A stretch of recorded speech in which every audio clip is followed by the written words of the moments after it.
Damn. Okay, the monsters here have been hitting the gym lately. They're definitely crushing those squats in the gym. My goodness, give me that workout, baby.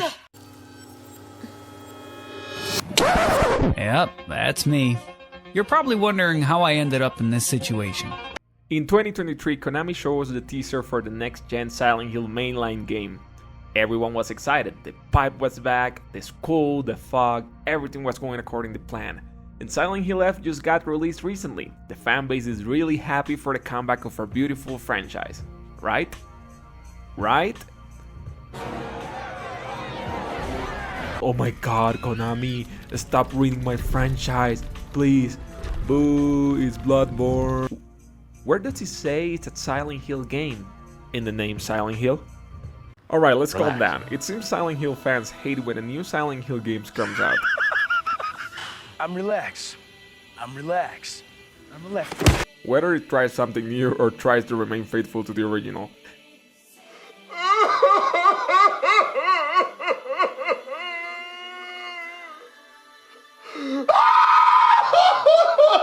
As someone who grew up with Silent Hills and with parents who irresponsibly let me play these games when I was 10 years old, like, can you imagine myself playing this thing being 10 years old? I will be traumatized. Well, maybe I am, but I completely fell in love with the atmosphere and the music. The whole disturbing themes were amazing for me. I even got the chance to meet Akira Yamaoka, and he kindly signed my beautiful Alisa's portrait. So after finishing multiple endings and diving into the lore, I wanted to share my thoughts on the game and the real problem with SilentHillf. I just hope I don't get burned alive for giving my opinion on the game. Now let's talk about the plot. The game is flawlessly one of the most artistically beautiful Silent Hill titles ever made. Ryukishi07 did a magnificent job building the town of Ebisugaoka.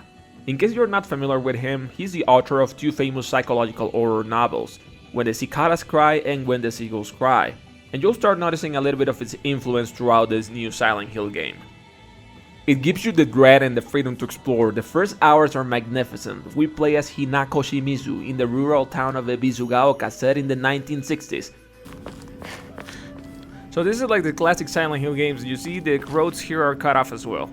After an argument with her parents, she decides to visit her friends, and a mysterious fog starts surrounding the town. We start exploring, going through small buildings, gathering items, running, and we start wondering, why is everyone fucking turning into mushrooms? Jesus, oh my god, what the fuck? Oh my god! So the very first hours feels like a completely classic Silent Hill. You got to explore the town, the school, the dark shrine. There's full of mystery, insecurity, and not knowing what's gonna show up around the corner.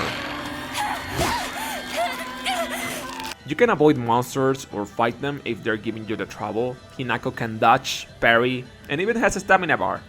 Boo, what do you mean has a stamina bar? What is this, Dark Souls? Hold on a second. I don't think that a game that has a stamina bar is a Dark Souls, so please stop. The combat is a little bit of an evolution of what we have seen on Silent Hill 4 when we charge our attacks and we have like this kind of a release window for a stronger attack. Anyways, the game follows the classic Silent Hill formula. You get to solve puzzles, you get to explore the town, survival is the core of this first half. So we need to talk a little bit about what the real problem of the game. Yeah, the beef, what everyone's waiting for, why some of us feel like this game could have been done better. So, it has a lot of symbolism, hidden detail, but let's talk about the elephant in the room. So the combat in Silent Hill F is one of its main focus. That's not necessarily bad. Silent Hill Homecoming also tried to focus on combat in the past, but here's the thing, Homecoming had variety. You will have many ways to confront the enemies. You had firearms, melee weapons, a great number of enemies that were fun to fight. Like, you can say anything about Homecoming, but it was committed to being an action game. So are you saying that Silent Hill Homecoming was a good game? I do. And I'm tired of pretending it's not. So Silent Hill F introduces the stamina, stat upgrades, and the Omori amulets that works as a ways to create a personalized build for Hinako. It had some elements on the RPG. Oh, sounds familiar? Ooh, it's a Silent Souls F. Come on, stop already. You can't keep getting away with it! The thing is, at first I was excited, because finally Silent Hill is evolving into something more dynamic. The game will make this combat amazing. And the combat gets to be fun early on. You can avoid some enemies and face those that are actually giving you the troubles when exploring in confined spaces. You know, like all Silent Hills, when you were fighting the great children in the school. Now, by the end of the game, oh god, you're gonna be exhausted of this combat. You're fighting waves of enemies like it's Devil May Cry. You can totally get rid of the last 2 hours of the game, and the game will be pretty much perfect. We wouldn't be talking so much about this. By that point, you're sick of the combat and the constant enemy spam. You will be tired of some enemy gauntlets that are thrown at you that are mandatory for you to keep progressing on the story. It wouldn't be a problem if this game was more focused to action, but there are no combos, no upgrades. There's no even a reward for killing these enemies. You can't move forward until you clear every room, and it starts to feel like a PS2 hack and slash. You remember playing like Ghost Rider or Devil May Cry or God of War, that you're stuck in a room and you cannot move through that room, not until you clean all those enemies. The biggest thing of Silent Hill F is repetition. You fight the same enemies over and over. The combat barely evolves. There's no new powers, no created upgrades, no interesting combos. Imagine being given multiple melee weapons and then doing the same 3 moves for hours. Give me more weapons, more techniques, more reason to experiment. Make sure that when I upgrade Hinako, she learns new moves.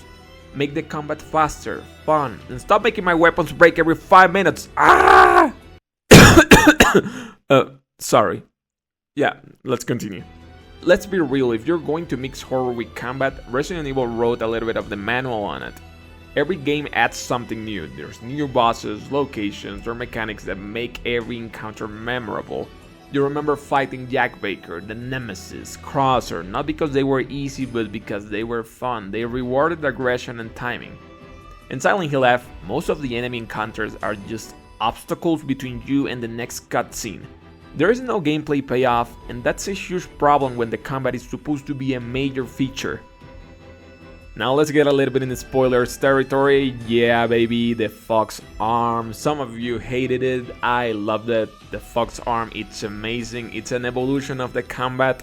Now the cutscene is amazing. I could feel Hinako's pain through the monitor. Honestly, this is one of the most disturbing cutscenes on Silent Hill series. It's an evolution of the combat, but hold on a second. If you're going to give me an overpowered demonic arm with parries, slow motion, and combos, then fucking reward me for using it. Let me collect essence from fallen enemies. Let me upgrade the skills of my arms, buy items and unlock new movesets, get stronger and face stronger enemies in return. Maybe even let Hinako mutate depending on how much essence he absorbs from the fallen enemies. That will fit perfectly with the Silent Hill body's horror. Instead, it feels like the combat system stopped halfway through development and it feels more like an obstacle rather than something enjoyable. If you want this game to be survival horror, that's fine, then just don't lock the doors behind me in a combat arena. Silent Hill F tries it to have it both ways, horror and action, but ends up feeling like half-baked on both sides. The result could be a tonal imbalance. The first half feels like a traditional Silent Hill. It's low, creepy, it's atmospheric, it's fantastic. Then the second half turns into this weird mix of action and horror, but even though it's flashy, but the gameplay is still slow, clunky, and does not explore more than your basic movesets or upgrades, so there's nothing wrong with experimenting, but it has to feel intentional, not like 2 different games stitched together. And the last thing I want to talk about that wasn't my favorite is the idea to playing the game 3 times in a row. Yeah, 3 times if you want to see all the cutscenes and the true ending. So most people playing nowadays are not eager to go through 3 full playthroughs to see the whole story, if you know what I mean. Yeah, that said, I still think Silent Hill F is a beautiful game. The narrative, the lore, the symbolism, they are incredible. It's one of the most beautifully haunting entries in the series. And the music by Akira Yamaoka is pure magic. The only problem is that when I reached the late game, I caught myself exhausted of playing it, exhausted of the combat and killing the same enemies all over again.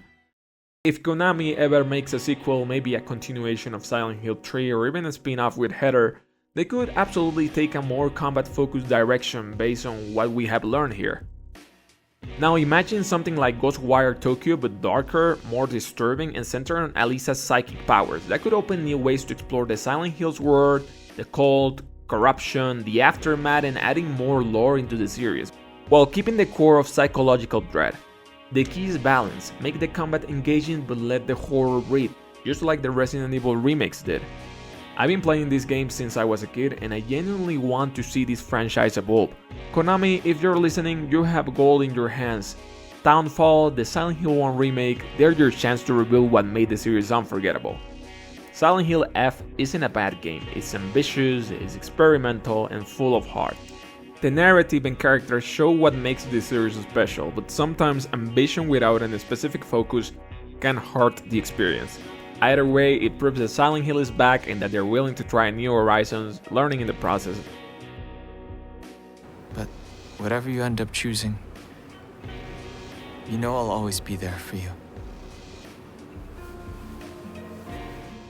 Should you play Silent Hill F? Absolutely. And stop looking at the mannequins. Now I have a question. What does the F stand for? Is it fake? Is it furry? Is it fart face? Big lying fart face. See a fart face?